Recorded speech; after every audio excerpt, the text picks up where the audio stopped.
வெப்பமடைதலை குறைக்க உதவும் 5 பசுமை காவலர்களை பற்றி பார்க்கலாமா வாங்க.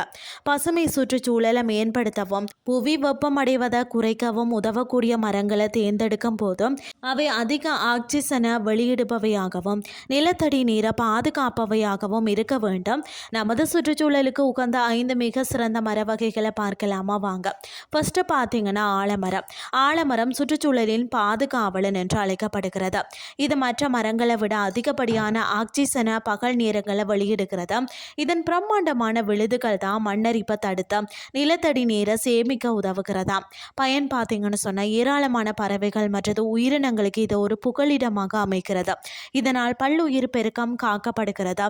பொது இடங்களில் பெரிய மைதானங்களில் நடவும் செய்கிறது ஏற்றதாகவும் இருக்கிறது.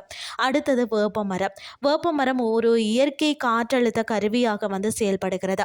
இந்த மரத்தை வீட்டின் முன்பும் பள்ளி வளாகத்திலையும் நட்டு வைக்கிறது நல்லது.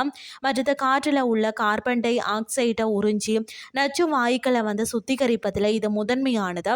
இது ஒரு சிறந்த கிருமி நாசினியும் கூட. பயன்கள் பார்த்தீங்கன்னா கோடை காலத்தில் சுற்றுப்புற வெப்பநிலையை குறைப்பதில் வேப்ப மரத்திற்கு நிகர் எதுவுமே இல்லைன்னு சொல்லலாம். அடுத்தது அரச மரம். ஆன்மீக ரீதியாகவும் அறிவியல் ரீதியாகவும் அரச மரம் மிக முக்கியமானது. இந்த மரத்தை கோவில்கள்லையும் குளக்கரைகள்லையும் நட்டு வளர்ப்பது நல்லது.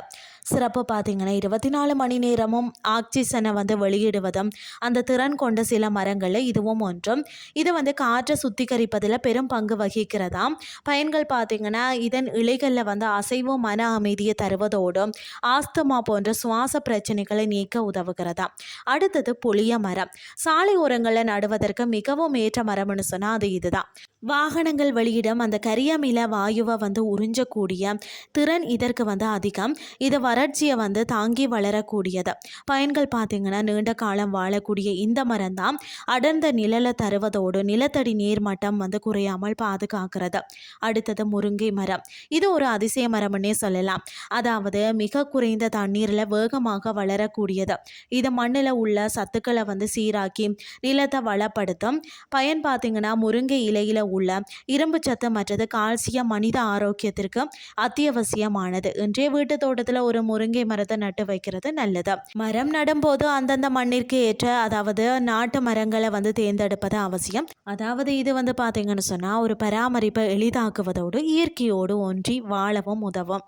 இன்றைய கிறிஸ்டி உங்களுக்கு பிரயோசனமாக அமைஞ்சிருக்கும்னு சொல்லி நானும் நம்புறேன். இதே மாதிரி மற்றும் ஒரு கிறிஸ்டின் வாயிலாக உங்களை சந்திக்கிறேன். நன்றி.